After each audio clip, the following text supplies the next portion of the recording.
Hey Optimancers, Chris here, and so I want to do a little bit of housekeeping before we get started today. I've had a couple comments on my last couple videos that the volume has been too low, so I am going to be upping the volume on this video. If you're wondering why it's louder, that's why. If it's too loud, then let me know that in the comments down below, but we've got to find a happy medium somewhere. The second thing is it's been a long time since we've done a build video. So today we're going to do a build video. We're going to talk about the Forged Cleric and talk about a good way to build the Forged Cleric. We haven't yet made a melee cleric. I'd like to give that a try, and a Forged Cleric is a good way to do that. So let's do a build together on D&D Beyond. Hope you enjoy it. Welcome to Tree and Monk's Temple.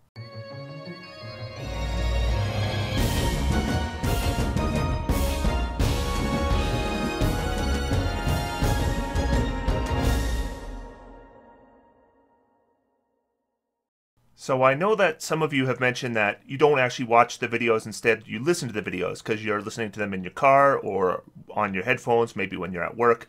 And in this video I just want to let you know I'm going to be referring to some mathematical calculations. They're going to be going up on the screen, but if you are just listening to this video, I'm also going to put those mathematical calculations in the video description. So if you want to listen to the video, then you can come back later to take a look at the video description, and all that math that I refer to will still be laid out for you, and you won't have to find it in the video.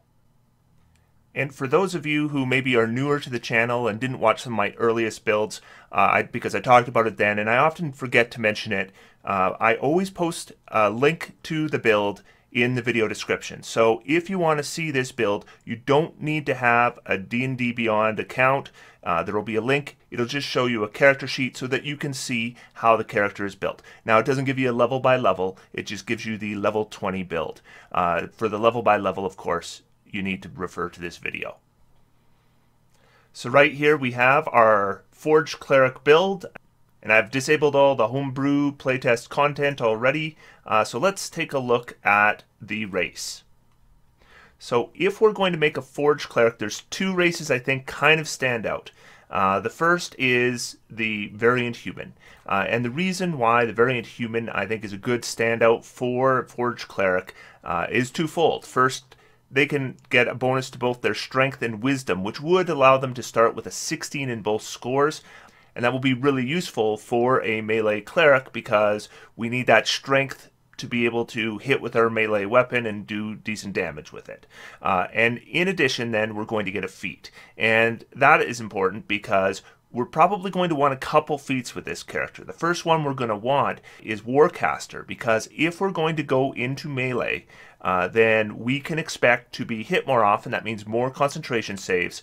We're also more likely to have attacks of opportunity, which of course are better if we have the option of using spells as well as our regular attacks, especially when we talk about our next feat. And our next feat that I think is really important for this build is Magical Adept, because I think if we can get ourselves Booming Blade with this character, it is also going to boost that melee damage quite a bit, especially at the higher levels. At the lower levels, Booming Blade doesn't do a lot. It's really about level 5 that we start to notice a significant difference from getting Booming Blade. So we probably want to have that feat by level 5. Variant Human can get us that Warcaster feat at level 1 and Booming Blade at level 4, and so then we can start concentrating on our wisdom at level 8, and it just brings everything together much more quickly than any other race. The other race that I would consider, though, and the race I'm going to pick in this case, is the Hill Dwarf. So the Hill Dwarf is bringing us lots of good things for a Forged Cleric. I kind of think of Forge is the first domain that comes to mind when I think of dwarves. And when I think of the Forge domain, dwarves are the first race I think of. So I think it's a good fit thematically. Though I don't mind going a little bit off of what is stereotypical anyways. But Hill Dwarf's bringing us a lot of other good stuff. We're getting the bonus to Wisdom and a +2 to Constitution. And although I'd rather have a Strength bonus than a Constitution bonus is still a really good boost for this character. Because when we're in melee, we're going to be making some concentration saves. That's going to help with concentration saves. It's also going to be more hit points. And more hit points, of course, is always good if you are in melee, because you can expect to be taking more damage. Secondly, we're getting Dark Vision. Always a useful ability. And the Dwarven combat training is actually going to come into effect here too, because the Forge Cleric is going to give us heavy armor proficiency, but it's not going to give us martial weapon proficiency. And the Dwarven combat training is going to give us some good martial weapon options, namely the Warhammer, because we'll probably be using a Warhammer and shield mix. Also, the Hill Dwarf is going to get us that extra hit point per level. So in addition to the +2 Constitution, we're really talking about 2 additional hit points per level by taking the Hill Dwarf. And that completely bridges any gap between playing a Cleric and playing a Barbarian, for example. So we can expect our Cleric to have lots and lots of hit points. And that is a good thing if we're going to be in melee, even if we're going to have a pretty good armor class. So I'm going to go ahead and select Hill Dwarf as my race. You can see that we're going to start with the tool proficiency, and we could pick Smith's tools, but we're going to get that proficiency already because we're going to be a Forged Cleric, so we might as well take something else. Brewer Supplies, Mason's Tools, I don't think it makes a big difference. I'm going to take Mason's Tools with this character. So the class we're going to start with, of course, is the Cleric, and we're going to start with the Forged Cleric. So we've got our Forge domain, and you can see it's given us Blessings of the Forge. That's going to allow us to imbue magic into weapon or armor. At the end of a long rest, you can touch one non-magical object that is a suit of armor or a simple or martial weapon. And this has been clarified by the designers. When they say suit of armor, they mean suit of armor. So you cannot enchant your shield. And so once we get to the point where we have magical weapons and magical armor, this isn't useful for us anymore. Now we maybe can use it on another party member, but once all the party members have magical weapons and armor, then it's not useful at all. However, at low levels, this is really good. Getting a +1 bonus to armor class or a +1 bonus to attack and damage rolls for a weapon. And I would be inclined with a melee cleric, we're going to have a really good armor class to begin with. With this character, we're not going to quite have the strength I would hope for the melee cleric. We're not going to be able to get the 16 starting strength. So that +1 bonus to attack and damage for our weapon will make up that difference. So that is probably the way I would go most of the time. Now, as you can see, at first level, we gain proficiency with heavy armor and Smith's tools. So we've got our Smith's tools, which of course is iconic for a Forged Cleric, and then heavy armor. So we're going to want to get plate mail with this character. And also note that a dwarf is not going to need to fulfill the strength requirements for some of the heaviest armors, because their speed cannot be reduced for wearing heavy armor. So we're going to pick our Cleric skills. And because we're going to be having a good wisdom, I'm inclined to start with insight. And usually with the cleric, I like to take religion. I just think it's appropriate for the class.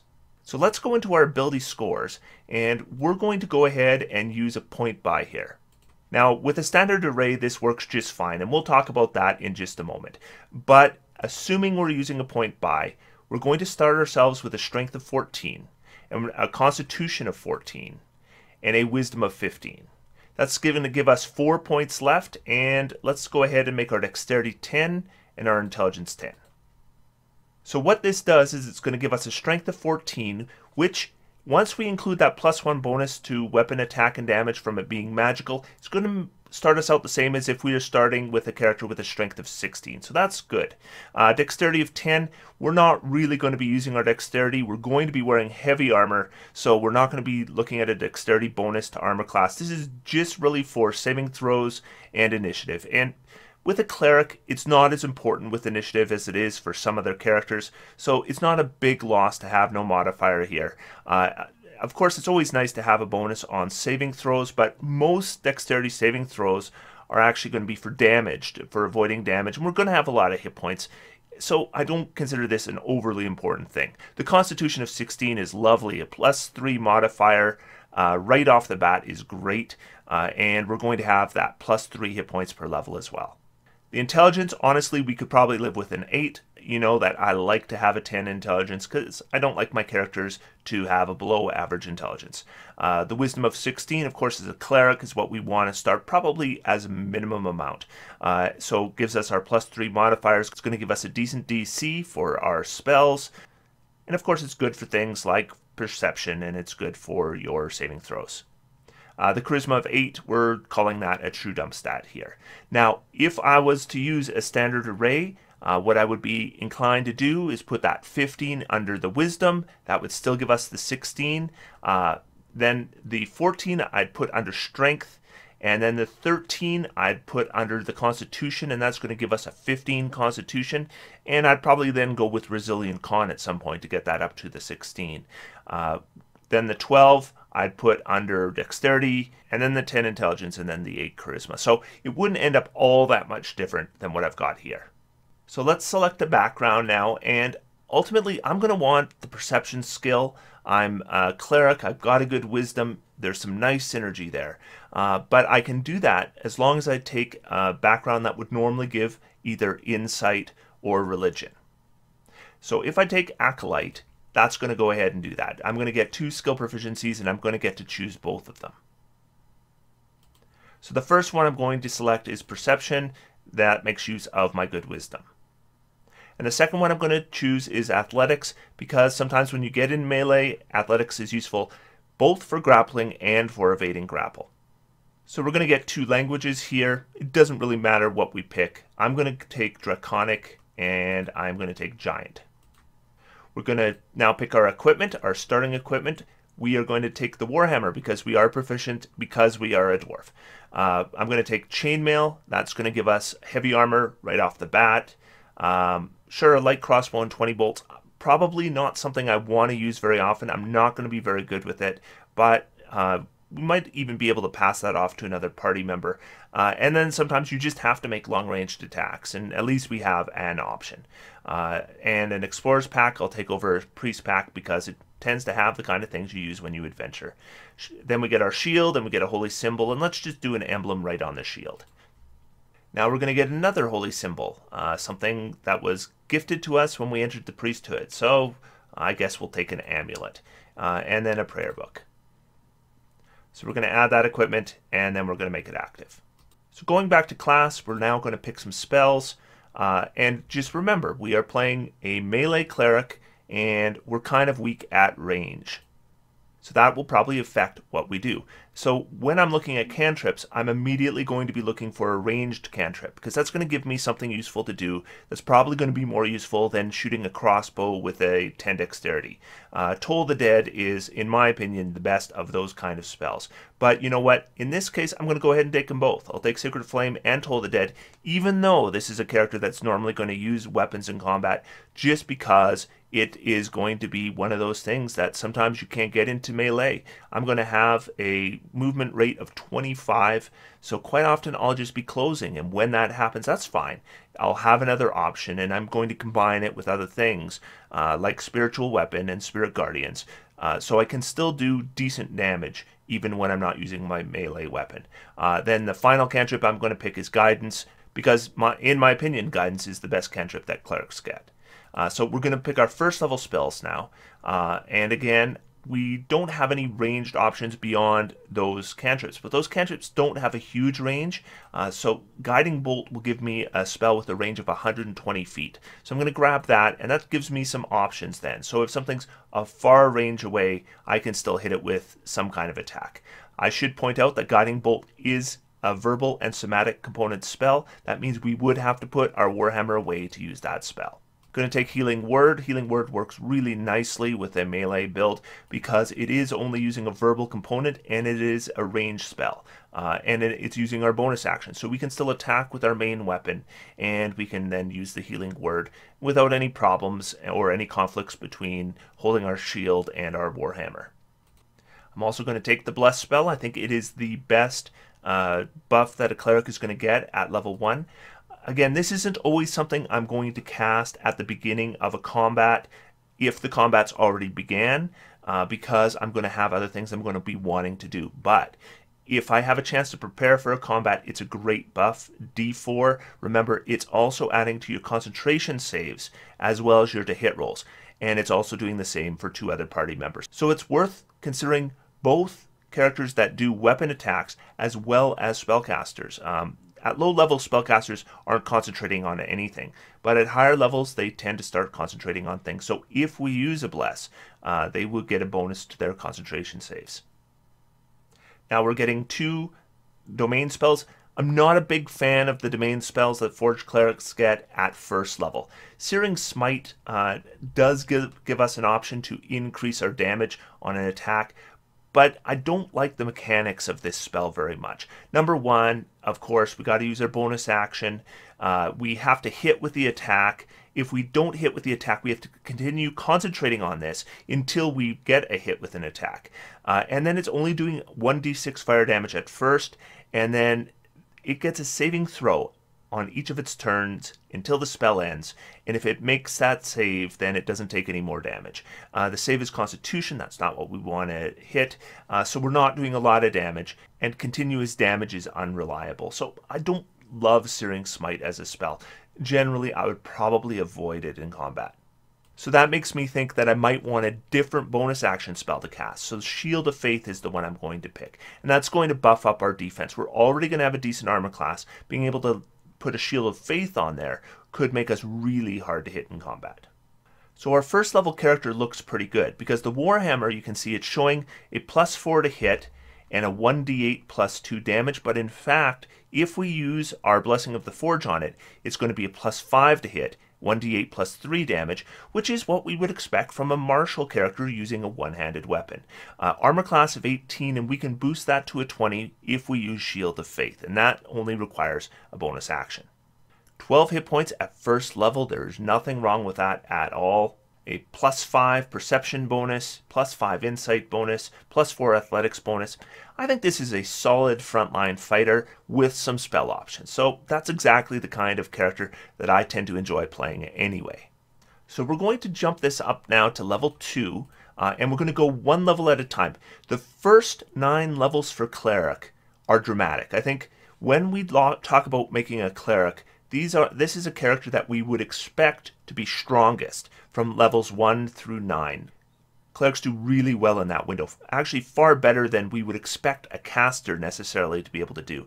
And when we're talking about Clerics, we're also generally talking about spells that are going to improve our damage.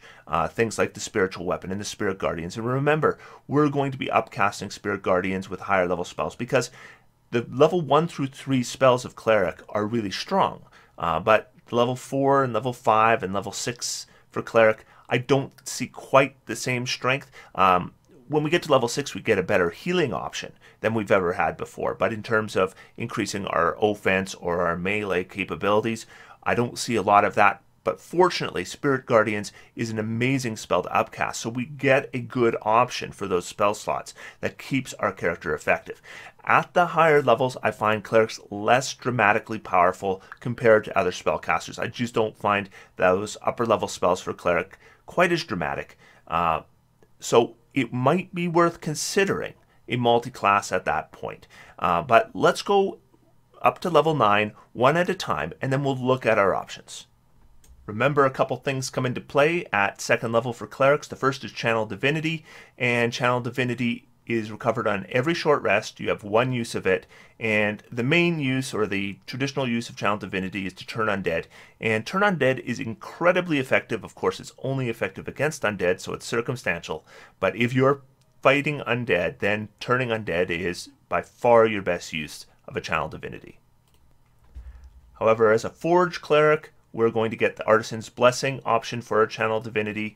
And what it is you complete an hour-long ritual, and it crafts a non-magical item that must include some kind of metal. A simple or martial weapon, a suit of armor, 10 pieces of ammunition, set of tools, or another metal object. The creation is complete at the end of an hour, coalescing in an unoccupied space of your choice on a surface within 5 feet of you. Now, this is the important part. The thing you can create can be something that is worth no more than 100 gold pieces. So if you are planning to make yourself full plate armor, you can't do that with this ability. Secondly, as part of this ritual, you must lay out metal, which can include coins, with an equal value to the creation. So I've seen questions like, can we make golden rings with this and get ourselves infinite wealth? No, you can't, because if the gold ring is worth 50 gold pieces, then you have to use 50 gold pieces worth of gold to make the gold ring. It's not really a way that you can make money off of. It's just about getting items that might be useful to you that you normally don't have. So a member of the party gets the access to heavy armors but doesn't have chainmail. You can make chainmail for them, and then all you have to do is lay out a bunch of iron, and then you don't have to go back to town. But overall, I think this ability is okay, but it gets overestimated very easily. So The only thing that we're really picking at level 2 is we're picking one more prepared spell, and of course it has to be a first level spell. If no one else in your party has it, then you want the Detect Magic Ritual, because since we can cast as a ritual spell, it's not going to use any spell slots. We have lots of prepared spells, more than we have actual spell slots, so Detect Magic makes a lot of sense. And whenever we defeat an enemy in combat, it's nice to be able to see if any of the things they have are magic items. Now, this I know varies from table to table. Some DMs will just right out tell you that magic items are magic. They'll say that the sword is glowing or the ring looks really nice that's on its finger. And it's usually that's some kind of hint that that's a magic item. But if you don't have that kind of DM, then you want the Detect Magic spell for somebody in your party. Now, if somebody else has it, go ahead and pick something else. So at level 2, our hit points have jumped to 21. That's a great number of hit points for the level. Otherwise, not a lot of changes. We're going to have one more spell. So at first level, we could cast 2 first level spells. Now we can cast 3. So going to 3rd level, that's going to give us access to 2nd level spells. Whenever you play a cleric and you want to be effective in combat, your first 2nd level spell choice needs to be Spiritual Weapon. Spiritual Weapon is a bonus action to cast, doesn't use your concentration. That's what makes it special. This kind of spell will generally use your concentration, but Spiritual Weapon is an exception to that rule. Every round as a bonus action for a minute, you can make an attack with it using your wisdom, which is good, and then it's going to do a d8 plus your wisdom modifier, which is good damage. So essentially what we're doing here is that as a 3rd level character, we've added a 2nd attack around. Martial characters will have to wait to level 5 to be able to do that. Now we are limited to 2 2nd level spell slots, which means at first we're only going to be able to do this twice per day. So we do it in the 2 most important combats, and we're doubling our offensive capability. I should also note that we are automatically going to have Heat Metal and Magic Weapon prepared. Now Magic Weapon, for a Forged Cleric, obviously thematically it makes sense, but it's probably something I'm almost never going to use. The first thing is I basically already have the ability to create Magic Weapon with my Forged Cleric abilities. So I can't stack this with that. So that's not an option. The second thing is once magic weapons and armor come into play, just like Blessing of the Forge, magic weapon becomes redundant. Again, if you're playing in a campaign, and I'm always told this, what about the campaigns where you don't have magic items? If you don't have magic items in your campaign, this of course is going to be better. But assuming that most campaigns you're getting some magic items, and eventually people who wear armor have magic armor, and eventually people who use weapons have magic weapons, then this is going to eventually be redundant. And even at this level, I just don't see it being worth our concentration when we could be casting something like Bless. Maybe we're coming across creatures with resistance to non-magical weapons. I don't think that's a big concern at level 3, and even when it is, I'm not convinced we're going to be doing a whole lot more damage with a magic weapon spell. Heat Metal is another matter. Heat Metal is a very good spell. We're going to choose something like somebody's armor, and then we're going to cast Heat Metal on it, and it provides them a saving throw, but not really. It's one of those special spells. First off, the creature's going to take 2d8 fire damage as soon as you cast a spell. And then until the spell ends, you can use a bonus action on each of your turns to do another 2d8 damage. So that's going to do more damage than you're going to be doing with Spiritual Weapon. And there's no to hit roll, so there's no reason why we wouldn't use our bonus action every round to use our Heat Metal to cause damage. But also, the creature holding or wearing the object takes damage from it, and they must succeed on a Constitution saving throw or drop the object if they can. I don't care if it drops the object. Here's the main thing. If it doesn't drop the object, it has disadvantage on attack rolls and ability checks until the start of our next turn. And that doesn't get a saving throw. So we're doing automatic damage and continuous bonus action damage, and the target is getting disadvantage on attack rolls and ability checks. So that's just a whole bunch of great stuff that Heat Metal is doing for us. Now, the limitation here is that Heat Metal requires that they be wearing armor or holding a metal weapon. And I mean, There's even a little bit of subjectivity here. I mean, what even qualifies as a metal weapon? Does it need a metal handle? Because not very many weapons are going to have a metal handle. So what requires metal? Any metal at all? So something like a spear with a small iron spearhead would be considered a metal weapon. I would be inclined to consider that a wooden weapon, but it'll depend from table to table. So just be aware of that. You probably want to talk to your DM as what qualifies as a metal weapon. I would assume that once a weapon qualifies as a metal weapon, it doesn't matter if the handle is metal or not, because that metal weapon heats up and does the effects of the spell. Ideally, though, I like to put this on armor, because they can't drop the armor anyway. They're going to be wearing the armor. They just can't get out of this effect. And so the saving throw is completely irrelevant. So third level is nice for spellcasters because we are improving our spell slots significantly. We went from 2 spell slots at first level to 3 spell slots at second level, and then we jumped to 6 spell slots at level 3. So we double our spell slots from the previous level. Now, I don't know what level you're going to get access to plate mail at. It really depends on how quick gold comes to you and what markets you're in where you might buy armor. But plate mail is almost certainly going to become available at some point. I'm going to put it on right now. That jumps our armor class to 20, and that assumes no magical bonuses. So level 4 is an important level for us because we're getting our first ability score improvement. And let's talk a little bit about the options here, because this is a fairly important decision. At level 4, there's really 3 options that we would consider. So the first choice would be to increase our wisdom. So we could increase our wisdom to 18, and there's lots of good reasons to do this. And usually, if you can raise your primary ability score, it's never a bad choice. So if you raised your wisdom here, I don't think you're making a bad choice. It will improve your spiritual weapon. That's good. It's going to improve your spell DC. That's good. Spirit Guardians is going to come up very soon. It's going to improve the save DC on that Spirit Guardians, which will also be good. So there's all kinds of bonuses we're getting with a good wisdom score.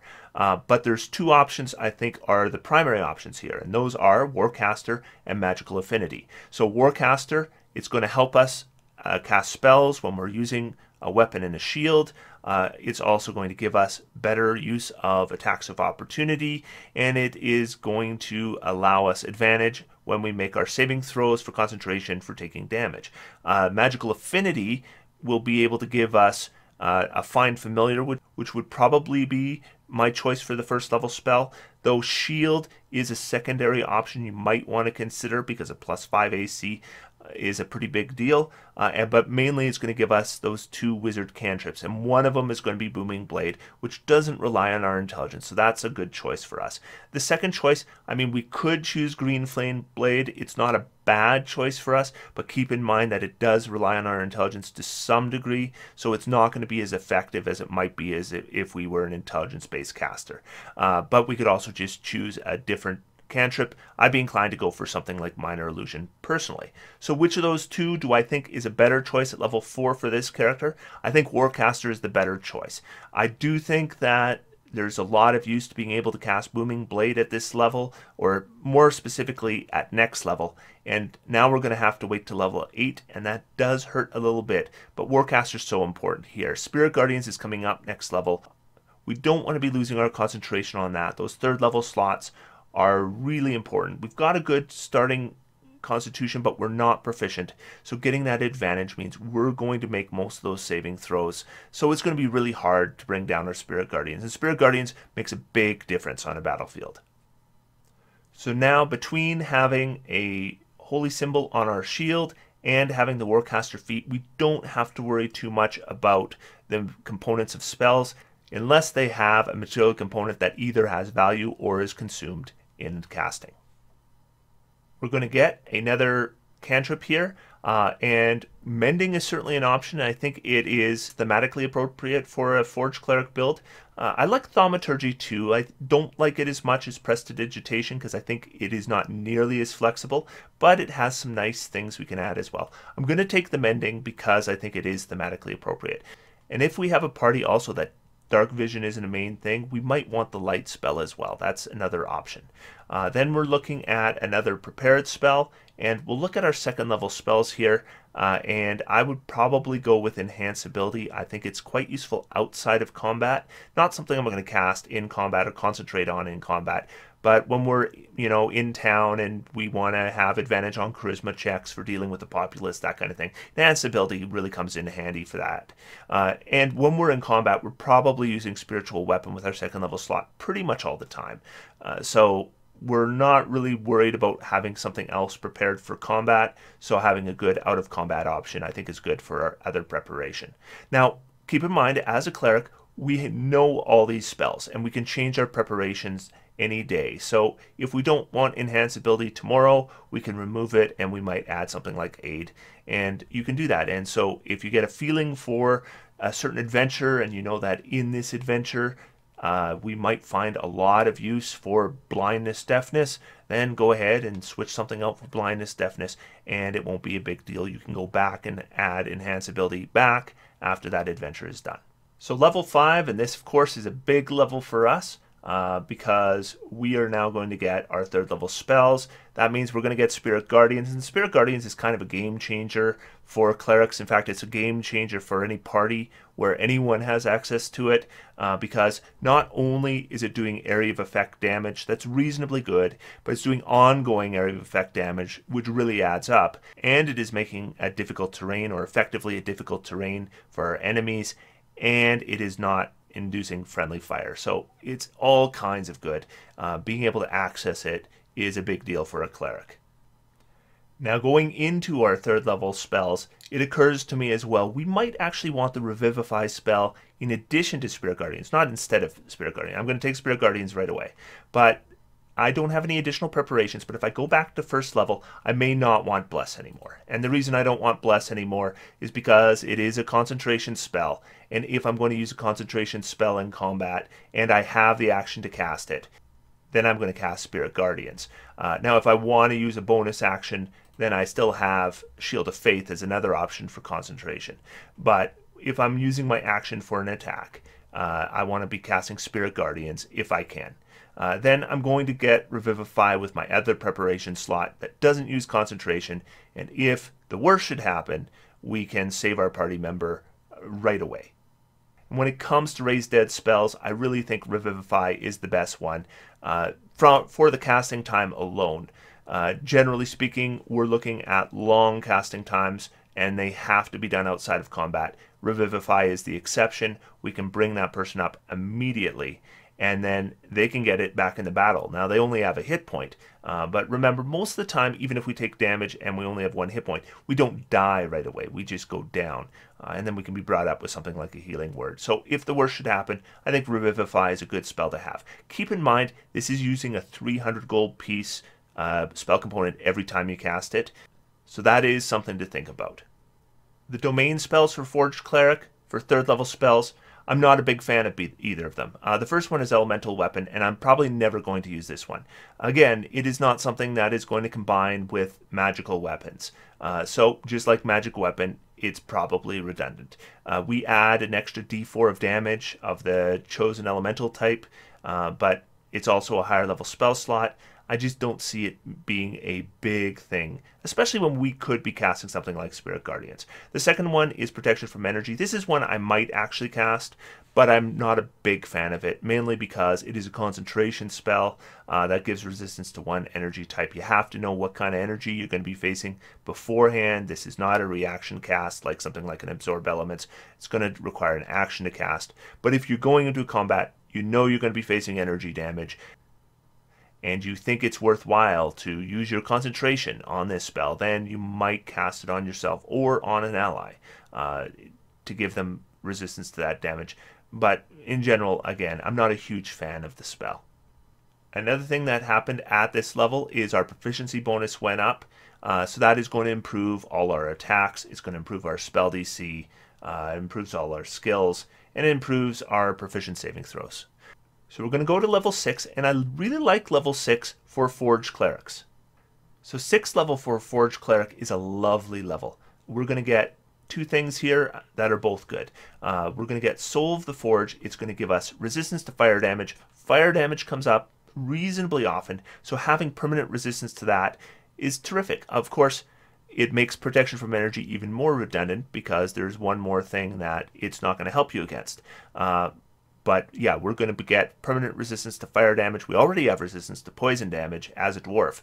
So we're getting resistance to a couple different things here that come up reasonably often. The other thing, while wearing heavy armor, you get a +1 bonus to AC. And that's terrific specifically because Blessing of the Forge is probably getting close to redundant at this point. But we're going to be getting a +1 bonus to AC anyways. And this one does stack with a magical armor. So it's great for it to come in at this point in the game. So we're going to be losing our extra +1 bonus to magic weapon as soon as we get a real magic weapon. But our armor, even if it's magical, we're still going to get a +1 AC. It's essentially equivalent to the defensive combat style that a fighter would get. But if we do multi-class with fighter, that would stack. We're going to get one more 3rd level spell, and I will take the Dispel Magic spell. I've talked about Dispel Magic before. When somebody has a bunch of buffs on them and you want to take them down, or maybe an ally has some debuffs on them and you want to take them down. One thing I forgot to mention in that other video that I talked about this was it's also a good way to take out battlefield effects, right? So you come across, say, a wall of stone, you can dispel it, or get hit in it with an entangle spell, you can dispel that. So there's a lot of uses for Dispel Magic that do come up. It's not using your concentration, so we can cast it at the same time we're concentrating on a Spirit Guardians. So we're going to go to level 7. Now level 7 will give us access to 4th level spells. I did mention before, I don't find that the level 4 spells are overly terrific or the best 4th level spells in the game.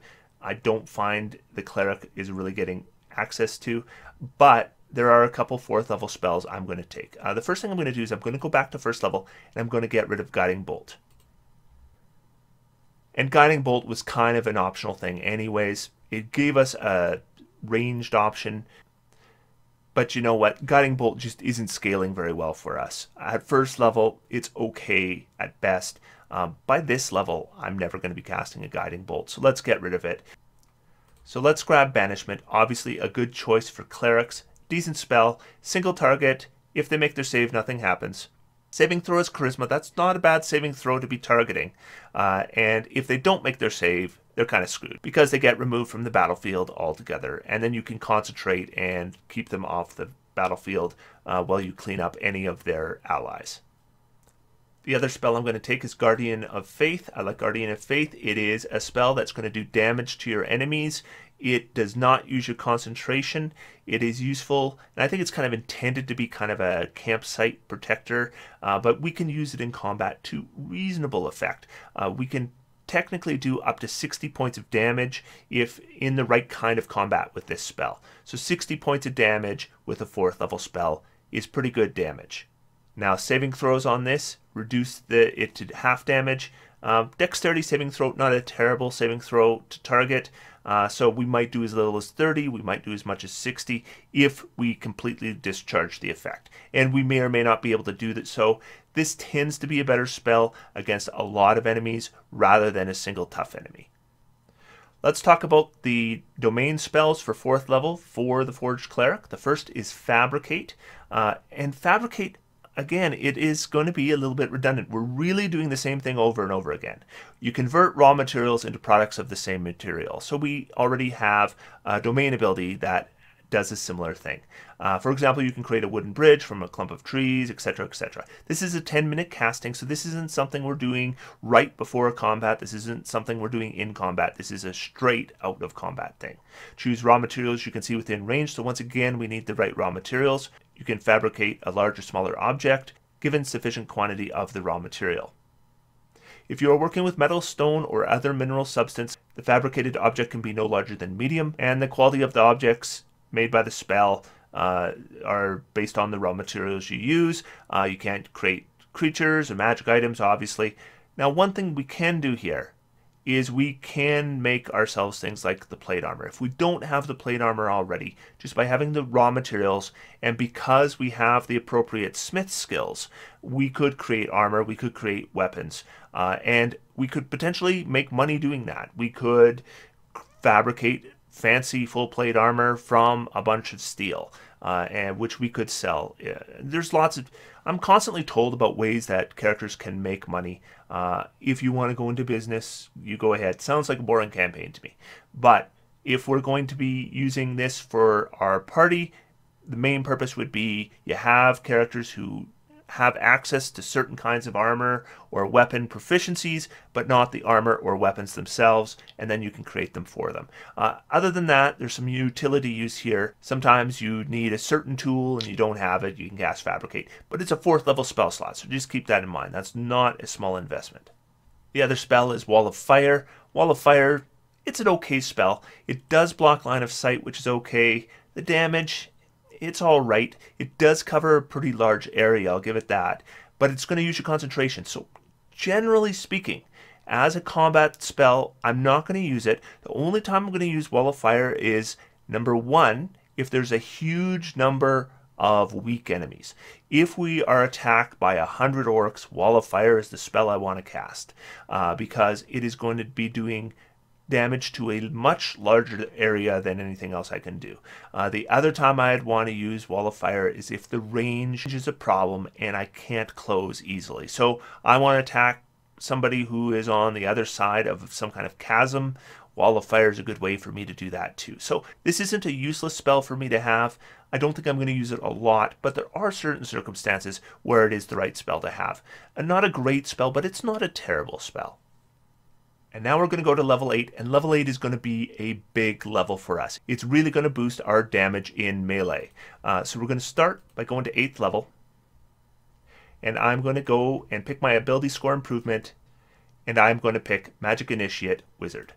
The first spell I am going to pick is Booming Blade. So Booming Blade is going to increase my melee damage right away and add the opportunity for secondary damage of an additional 2d8 damage. So we're talking between 1d8 and 3d8 extra damage per turn. Thunder damage, which isn't typically resisted.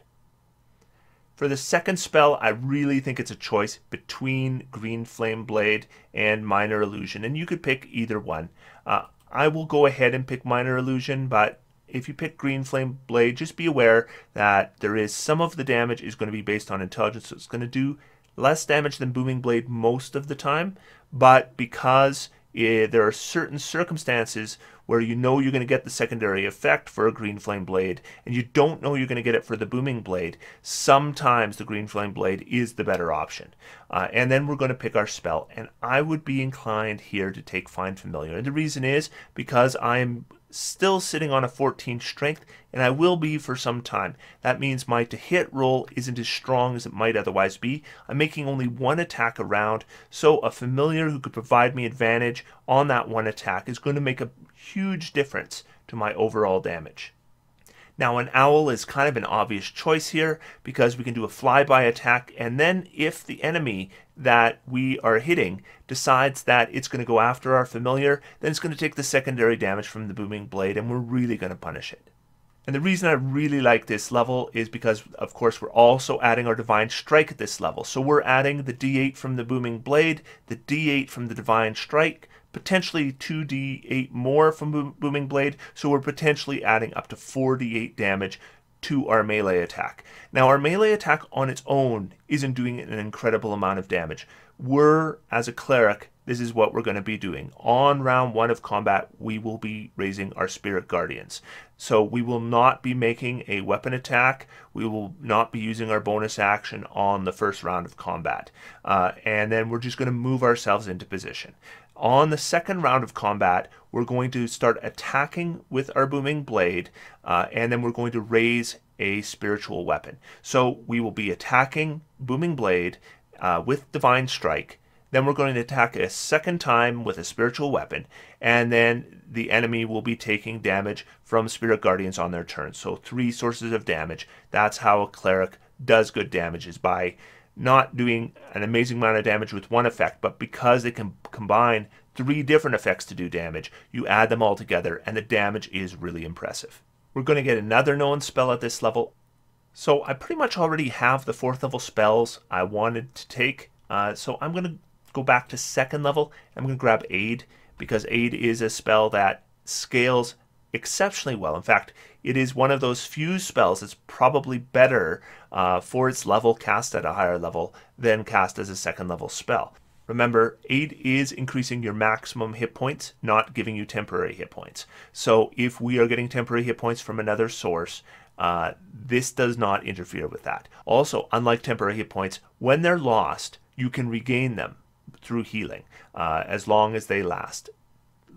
Temporary hit points are permanently gone unless you get temporary hit points from another source. So I'm just going to lay out the damage we could expect here. Because I think when it comes to doing damage, this is kind of the apex of this build. We could use a 4th level spell slot for Spirit Guardians. We can do our Booming Blade. We can do our Spiritual Weapon.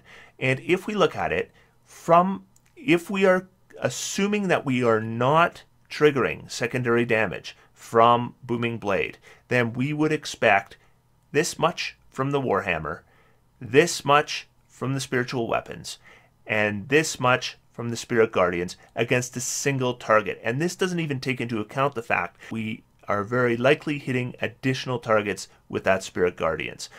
If we look at our baseline damage, this is the comparison. Of course, if we trigger the secondary damage from Booming Blade, it goes up from there.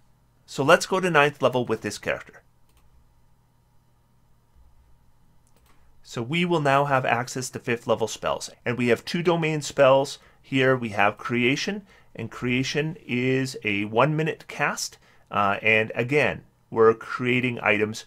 Again, it's thematically appropriate, but again, I think there is some redundancy here. One thing here is we don't need the raw material like we needed with previous spells and abilities.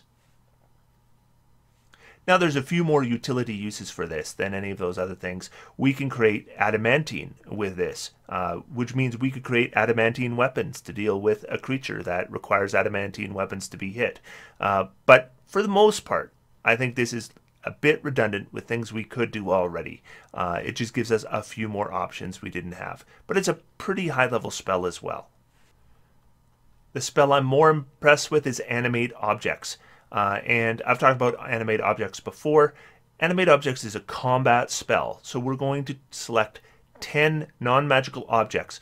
And it has been suggested to me that a good choice here is silver pieces, because there are some creatures that are resistant to bludgeoning damage that resistance doesn't count for silvered weapons. And I would assume then silver pieces would count as silver weapons. So if you were to animate 10 tiny silver pieces, they each get a +8 to hit, which is a great bonus, 1d4 plus 4 damage. So 10 pieces of silver, that's 10d4 plus 40 damage. Now, the thing here is if we are going to be fighting multiple enemies and we can hit multiple enemies with Spirit Guardians, we still might be better with a 5th level slot used on a Spirit Guardians than on an Animated Object. Where Animate Objects is going to be far more effective is if we are fighting a single target and we really want to concentrate our damage. Animate Objects is far superior at delivering concentrated damage to a single tough enemy. It has been mentioned to me multiple times since I did my Paladin spell video that if you were to use Crusader's Mantle, it should also affect Animate Objects. So if you have a Paladin in the party, and you can combine Crusader's Mantle and Animate Objects, remember that is 10 additional things that are getting the additional d4 damage. This, for me, on the Forge Cleric domain list, is kind of the standout spell. There are utility uses for Animate Objects as well. We can use it, the door's in the way, we animate the door, it walks out of the way. Statues that are over top of trapdoors, have them move. But the main thing here, again, is combat, and generally speaking, I recommend 10 tiny things that will be flying around hitting your enemies. Now, because Animate Objects uses your bonus action on your turn, it's not something you're going to be combining with Spiritual Weapon. You're going to be casting Spiritual Weapon plus Spirit Guardians, or you're going to Animate Objects. And then it's Animate Objects plus attack with our Booming Blade. We're going to get a 5th level spell at this point. We're going to take Greater Restoration because Greater Restoration brings you back from some things that there is no other way to come back from. You know, you fall victim to an intellect devourer, you need greater restoration. You become petrified, you need greater restoration. So when you need it, you really need it. Also at 9th level, our proficiency bonus has increased, so we're going to get all kinds of bonuses from that. But when we're looking at spells, so this is the tactics I would be using in a combat. If I am fighting multiple enemies and it's going to be a tough fight, and I expect to be able to hit multiple enemies with Spirit Guardians, then that's my choice. I'm going to be doing Spirit Guardians on round 1. Round 2, I'm going to raise a spiritual weapon and start attacking with my weapon. Sometimes I'll be using a 3rd level slot on Spirit Guardians, but I may use a 4th level slot. I may even use a 5th level slot if I'm going all out, because Spirit Guardians scales exceptionally well. And this is the kind of damage I expect to do from that combination at level 9 using our 5th level slot. Now, if I want to do damage to that single target, then what I'm going to be doing is I'm going to be attacking with my weapon, and I am going to use Animate Objects. Again, on round 1, I'm casting this spell. So I'm going to start with Animate Objects on round 1, but I can attack with them right away on round 1, which is nice. And then starting on round 2, I'll be including my melee weapon attack. And sometimes there will be a case where you'd be closing in on round 1 anyway, so maybe your melee weapon attack wasn't an option to begin with. But starting on the 2nd round, this is the kind of damage you could expect from that. And speaking of spells that scale well, Animate Objects also scales well because we get 2 additional creatures for every spell level we use. So let's talk about level 10, because this is kind of a point where I would consider the possibility of multiclassing, and there's a couple of reasons here. Because the first is I already have my 2 big attack spells, which are Animate Objects and Spiritual Weapon. The second is I already have Divine Strike, that's improving my weapon damage, and I'm going to be in melee a lot. I could sure use some additional ASI improvements, then I could maybe increase both my wisdom and my strength at some point, and that makes fighter interesting. We could sure benefit from a combat style. Defensive combat style really comes to mind as something that would work very nicely on this build. So that makes fighter tempting for this character. And if we were to take something like Eldritch Knight, we could potentially be casting the shield spell in addition to having a really good armor class, which would mean we would be hit very little. It would make us a very effective tank in combat. So that's not a bad option to choose. But I am going to stick with Cleric, and this is the reason why. Those higher level spell slots mean better Animate Objects. It also means better Spirit Guardians. And those, again, are 2 main attacks. And if we continue to increase our spell slots, those spells will scale with us and they'll continue to be effective through our career. So I'm going to now start jumping levels by 2s because I think less dramatic things happen here. So the first thing we'll do is we'll jump to level 11. The first thing we get is at level 10, we're going to get our Divine Intervention. And Divine Intervention, all clerics get this. Beginning at 10th level, you call on your deity to intervene on your behalf when your need is great. Employing your deity's aid requires you use an action. So this is not free. Describe the assistance you seek and roll percentile dice. If you roll a number equal or lower than your cleric level, so 10 or 11%, at this point your deity intervenes. The DM chooses the nature of the intervention. The effect of any cleric spell or cleric domain spell would be appropriate. We're going to get access to our 6th level spells. The spell that I'm immediately going to take is Heal, because Heal is going to be the most effective healing that appears in the game up to this point. 70 hit points with 1 action is a huge deal. Now that's not necessarily the entire hit points of a character. I mean, if we look at our own hit points, we're going to have well over 70 hit points at this point. But 70 hit points still is a significant amount, and a great amount to heal using 1 action, and this has a 60-foot range, so you do not need to touch. The other spell I'm going to take at this level, I'm going to go back to 5th level and take Contagion, and it's mainly because this is going to be a way to create a status effect on an enemy without using our concentration. We don't mind having to go into melee to cast it. That's not a problem for this character, and I don't find it to be a hugely effective spell. It is going to be providing Constitution saving throws, which I don't love. but the creature should be facing at least one round of the poison condition, which does create disadvantage. Now, also, a lot of creatures are immune to the poison condition, so keep that in mind, but you can usually guess which creatures are going to be immune to the poison condition and which ones aren't. You know, if it's a creature that uses a lot of poison, there's a good chance it's immune. If it's undead, there's a good chance it's immune. But the number of creatures that aren't immune to poison is far exceeding the number that are. We're also going to get one more cantrip at this level, and there's nothing here that we're really going to need anymore. We're pretty high level, so cantrips are kind of not a big deal. I'm going to take the light spell, but it really doesn't matter what you pick. So this is what we look like at 11th level. We're now over 100 hit points, and if we look at the idea of using 6th level spells for Spirit Guardians or for an Animate Objects, that makes perfect sense at this level. But you may want to keep that 6th level slot available for the heal spell. So I would be inclined to keep that 6th level slot open and use 5th level slots for those other spells.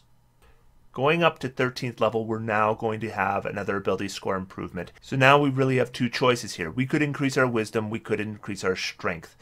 We could also go in and we could take another feat. There's other good feats we could be taking. Resilient Constitution would be a good choice. Lucky, of course, is always a good choice. But I do think here we want to increase an ability score. Wisdom is kind of the obvious answer because we're going to be increasing our DC for things like our Spirit Guardians. We'll also be increasing our damage for things like Spiritual Weapon. But on the other hand, Animate Objects doesn't rely on our wisdom at all, and our weapon is not relying on our wisdom at all. So there's some reason why we might want to consider strength, just to increase the chance to hit with our weapon and increase our damage. But I do think we have enough different spells beyond just the standard Animate Objects that I do think that being able to increase our spell DC is probably worthwhile. So I'm going to increase wisdom at this point. Now we're picking 3 more prepared spells. I'm going to pick another 6th level spell. I'm going to pick Word of Recall. And Word of Recall is a good get out of dodge spell for your party if things go badly, because you can move up to 5 creatures with you with that spell. Now, one limitation of Word of Recall is they have to be within 5 feet of you. So that's not as good as something like a teleport spell. But it's as good as we're going to get with a Cleric at this point. Then I'm going to pick 2 7th level spells. Again, I might upcast Spirit Guardians. I might upcast Animate Objects. But there are some good options here as well that I want to talk about. The first is Conjure Celestial. And the creature you would want to conjure with this spell is a Coatl. Coatl is going to be by far the best creature we can get here. So we can summon a Coatl. It will take a minute to cast a spell, so we're not going to be summoning in combat. It's an out-of-combat summon, but it lasts an hour, so we could potentially use it for multiple combats. And it's going to have things like Greater Restoration once per day, which would save us a 5th level slot if we ever needed it. It has Scrying, which can be really useful. And it can do that once per day. It has the Sanctuary spell. It can use 3 times per day. And remember, that's a bonus action cast. And it can help protect your character. So if something's going to attack your character. So it makes a lot of sense to have the Coatl use its Sanctuary using a bonus action. And then it can protect you in combat, make it harder for you to be attacked. Of course, your character has a lot of hit points and a good armor class, so you might actually want to cast it on a different character so that they're more likely to attack you. That may be the way you want to go. Lesser Restoration, remember, can remove things like Paralyzation, and then it can cast Cure Wounds 3 times a day. It's not a lot of hit points, but 3 times a day, that's 3d8 plus 12 points of damage. It's not an insignificant amount. It can cast the Bless spell 3 times a day, so that's plus d4 to hit, and concentration saving throws, as well as any other saving throws you might need to make. So there's a lot of good things here. And then in combat, it's not too bad. It's not great in combat. The thing about it is there's a lot of nice innate spell casting you can use here. And it's not overly fragile. It's got 100 hit points almost, flies 90 feet, so it has good maneuverability.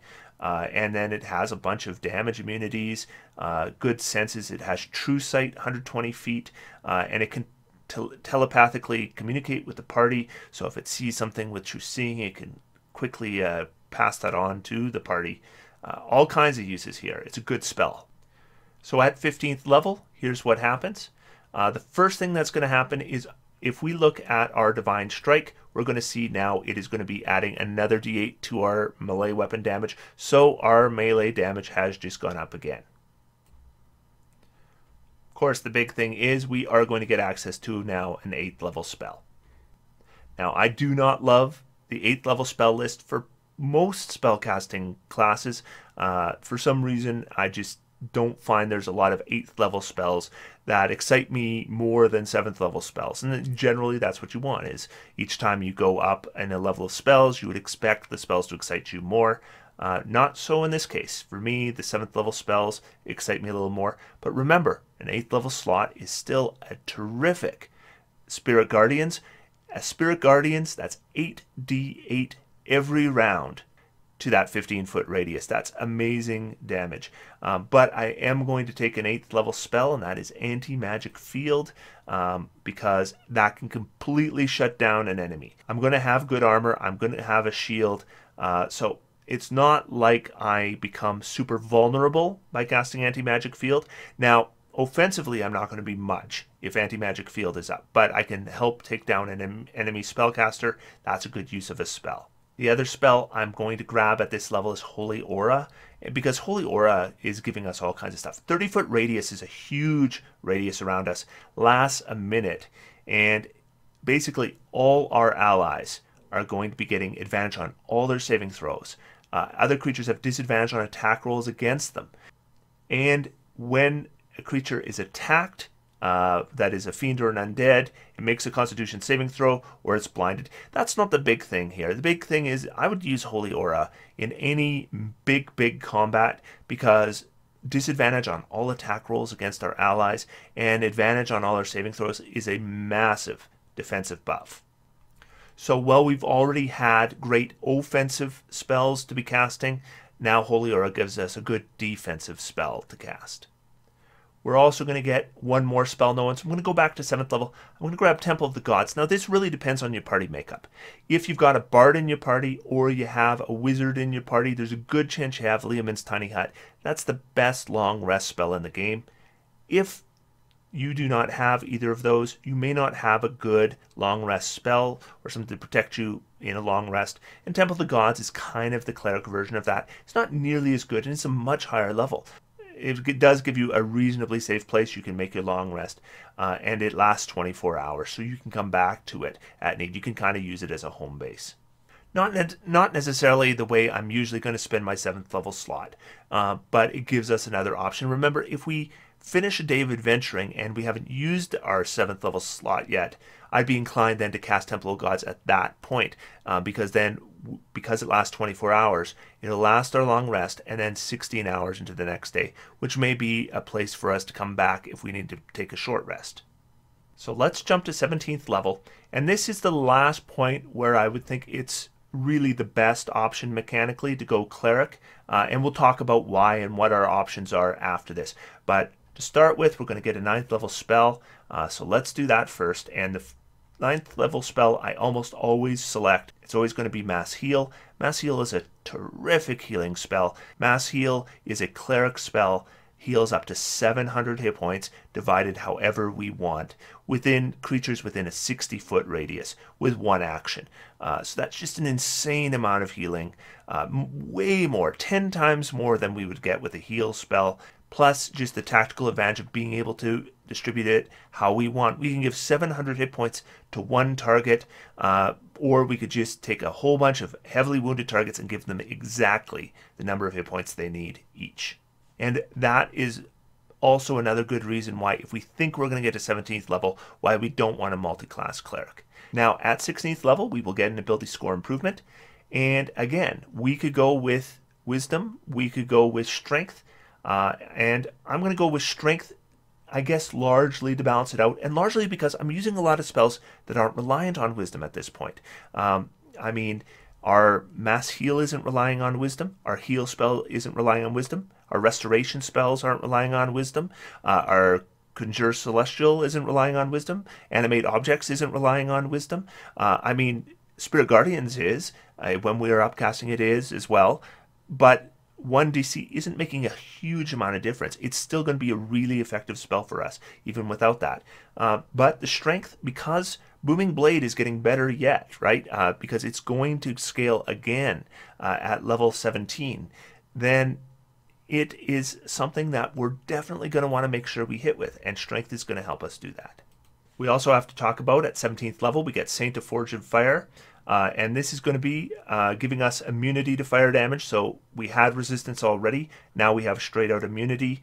And also, while wearing heavy armor, which we will be doing all the time, you will have resistance to bludgeoning, piercing, and slashing damage from non-magical attacks.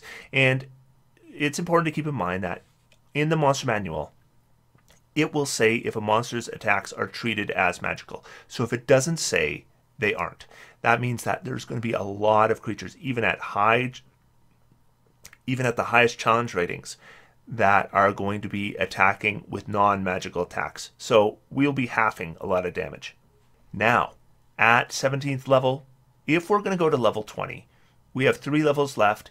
If you wanted to multi-class, this is somewhere I would consider doing it. Now, at 17th level, there's perfectly good reason why we would continue with Cleric right to level 20, because we would get additional spell slots. We'd get an additional 5th, 6th, and 7th level slot. We would get another Channel Divinity. Not that we're using Channel Divinity probably more than 2 times per short rest, so I don't think that's a big deal. There'd be an ability score improvement, and there's some decent options there, though most of the main stuff we really wanted, we do have. And then you get an improvement on Divine Intervention. So there's some reasons why you would continue with Cleric. The reason why I would probably multi-class at 17th level is because all the biggest stuff for Cleric we've already gotten. And then what we can do is we can kind of add some more interesting abilities, some abilities that kind of complement what we can already do rather than increase what we can already do. I just think it would be a more interesting character to play. As to which is more powerful, I think it's a toss-up. You could go either way. So if you wanted to take Forge Cleric right to 20, or you're playing in a campaign where maybe they don't use the optional rule for multi-classing, going straight through with Forge Cleric is perfectly fine. But I've chosen to multi-class more because I think it's more interesting to do so at this point. So there aren't a lot of options here for us. We could either do Barbarian, Druid, or Fighter. Druid isn't going to really give us anything. And Barbarian, of course, we don't want to be using Rage because you can't concentrate on spells. So that is a terrible choice for us. But Fighter is a reasonable choice for us. And that's what I would probably do with my final 3 levels. But Fighter is going to give us a number of different things. The first thing it's going to do is it's going to give us a fighting style. And honestly, at this point, I'm going to choose Defense. It's going to give me a really nice armor class. And then I'm going to choose the Martial Archetype. And my main choice here is probably going to be Battle Master. And this is going to help with kind of the tank aspect of this character. So we're going to pick an Artisan's Tool. We could pick anything. Let's pick our Brewer's Supplies so we can have our Dwarven Ale. And then we're going to pick our maneuvers. And we're going to get a couple different maneuvers that is going to be based on our strength score. So we're basing it off of 16. So DCs aren't too bad. I like the idea of Menacing Attack because it can give enemies disadvantage. I like the idea of Goading Attack, and that because it largely draws enemy attacks to you, and you're the wrong person for most enemies to be attacking. And I'm going to take Precision Attack because Precision Attack is going to help me hit, especially when I'm hitting one attack that does a lot of damage. Now, there are certain parties where different selections are a better choice. Commander Strike works really nicely with a rogue, giving them a chance to get a sneak attack with their reaction because they're attacking not on their turn. So there's some good options here.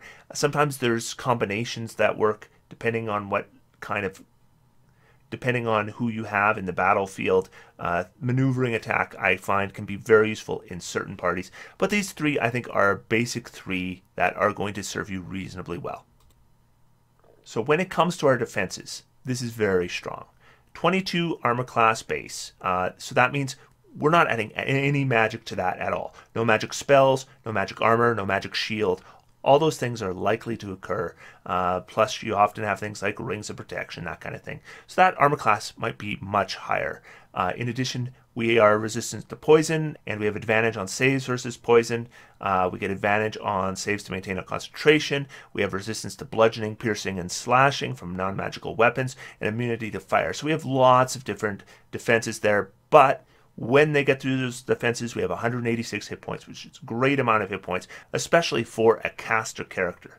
We cast spells as a 17th level caster. We got some great spells, and our spells are largely devoted towards doing damage in combat, which is exactly what this character is going to be good at. It's going to be good at two things, doing damage in combat and taking attacks in combat. This is a tank character. When it comes to utility spells, we're not as strong at that. We're really good at mixing it up in combat, doing damage, taking attacks. So what would you do differently with this build? Let me know in the comments down below. And until I have a chance to read those, I'm going to sit back and relax, and I'm going to have some fun, because D&D is for everyone. Thanks, Optimancers, and I will see you next time.